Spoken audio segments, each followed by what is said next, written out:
is the ultimate breaking for me.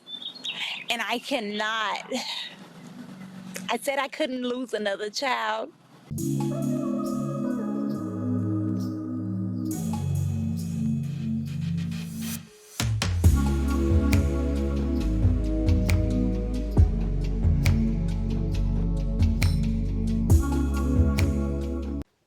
What's up, everybody? This is Mike.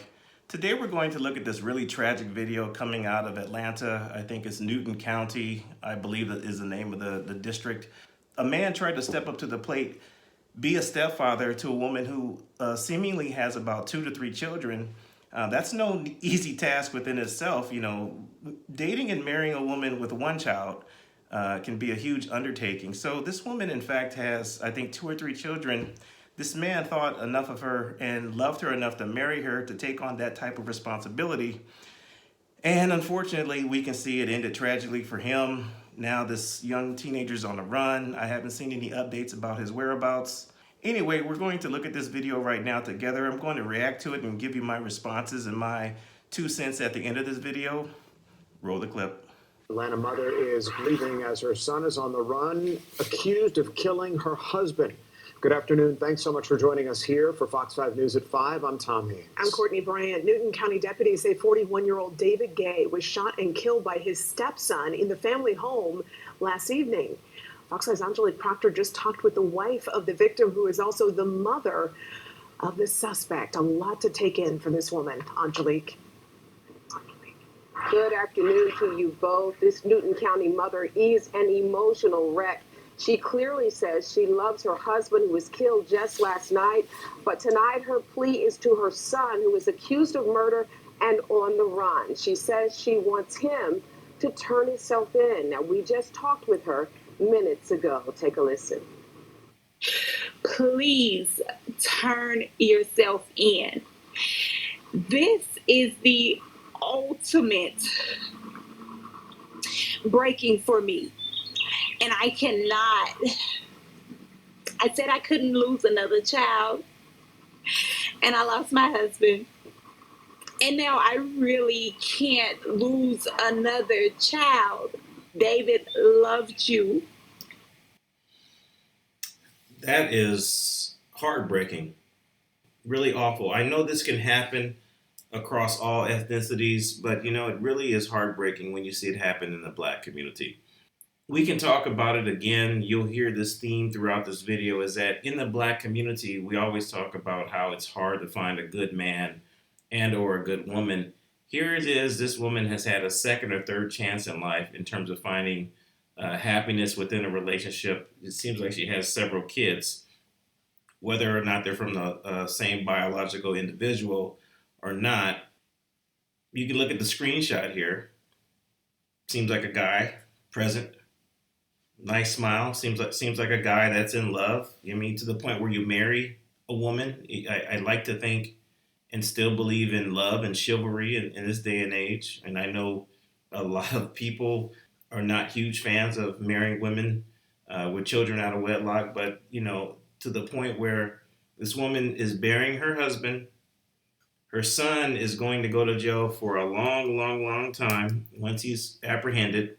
He loved me. He loved Kennedy, and he loved this family. He loved like you guys were his own. So if you see this, or if anybody sees this who has any information or who can contact Jaden, please let him know that I love him. Now, Newtown County deputies confirmed both Gay and Daniel lived in the same house together on Avery Drive in Covington. Deputies say Daniel opened fire on his stepfather last night, then fled the scene in his stepfather's Cadillac Escalade. Rochelle Gooden was surprised to learn Daniel's car had been dumped at the same park she goes to regularly with her children. Last month, another teen was also shot and killed there during a dispute on senior skip day. Some parents now expressing safety concerns for the neighborhood. All the kids know this place. It's kind of unsettling because this is where, you know, we pick up our kids, we bring them to play, so the area is kind of starting to change a bit. Here it is, you have this teenager gunned down his stepfather, fled in the stepfather's automobile, I mean, where does this guy think he's going? We have this Grand Theft Auto subculture running rampant in the black community. We are about to go extinct. It's everywhere I look is chaos and destruction. Here it is, a woman, beautiful, nice house, can't even have her own stuff in order, remarried, trying to be happy, seemingly from the testimony she's just given. These goons won't even allow their mothers to be happy. Now, they found that escalator at a nearby park, Denny Dobbs Park, but Daniel was nowhere to be found. Now, his mom says after losing one son last year to murder and gun violence, and that was Kendarius Spear, and a husband just last night to gun violence, David Gay, she says she does not want to lose another family member. Now, Mrs. Gay. This story actually is the whole representation of that controversial black statue that's been erected in Times Square. This woman has had her husband gunned down. Another son was killed to gang violence. We don't know her situation of the biological kid's father. That might have been a tragic situation.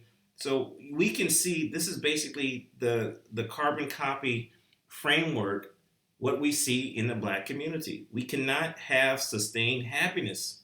For whatever reason in the black community, black people can't have sustained happiness. It just always ends in some level of tragedy. And I don't know why. I don't know why. Says she was not at home and she does not know what happened. We will have much more of her interview tonight at 6. Reporting live in Newtown County, Angelique Proctor, Fox 5 News. Wow, I can only imagine what this all must feel like for this mother. Angelique, thanks.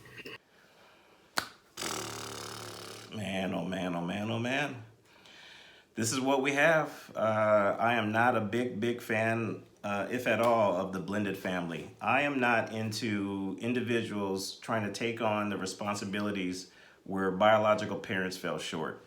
I dated a woman for 8 years who had a child, and it was one of the worst experiences I've had in my adult life. Not that the son was bad or the woman I was dating was bad. It was because the biological father was toxic.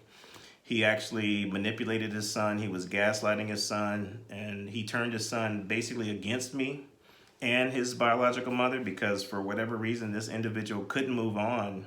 I'll give you some scenarios. When the iPhone was first produced, this boy was 11 years old. At the time, I had a BMW and my girlfriend had a BMW.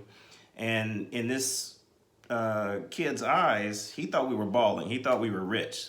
So when the iPhone came out, and we're talking in about 2005, 2006, he started to say, hey, Mike, can you give me an iPhone? And I said, first of all, A, it's not my job to buy you anything. B, if you're going to ask for anything, you probably should ask your father first or your mother. And he started to give me back talk. He was foaming at the mouth. He started to get rabies. He got the case of the rabies. He was like, man, if you can afford a BMW, why can't you give me an iPhone? And that was the first time I started to question, what the hell have I done? And I knew the nightmare scenario that this individual that we just reported on in this video, I feared for my life at some point. I had deep, dark thoughts about if, in fact, this boy turns 14, 15, 16, and he was going to be a big kid because the father was about 6'2", 6'3". So this boy had all the markings to be a rather big individual, and I'm not a very big guy. I think I'm pretty fast. At the time, I thought I could handle a 12 or 13-year-old. And I was really thinking there might be a time in my life where I have to check this kid. And I unfortunately thought, if it came to that, if it came to blows, I don't know if I would fare really well. I really questioned how I would handle the situation. If I would be killed, if I would be shot. I'm not saying he was a gang member. I just was starting to see as he was becoming an adolescent, I was getting a lot more pushback from him, and I didn't like what I was looking at. So when I look at this video, I just completely feel sorry for this woman. First and foremost, you can see she's lost her husband, who seems like she sincerely loved. She's going to lose her son once he turns himself in, and she's lost a son previously to other gang violence. So I just don't know what's happening in some of the black community. And when I see influencers online talking about how it's probably not a good idea to date a man or woman with children from a previous relationship, I would have to side with these people. So that's it for my commentary. I would love to hear from anybody who's had any nightmare scenarios, who dated a man or woman with a child or children from a previous relationship. Leave those comments in the comment section below. I would love to hear from you. This is Mike. Until the next one, peace. It's kind of unsettling because this is where, we pick up our kids, we bring them to play. So the area's kind of starting to change a bit.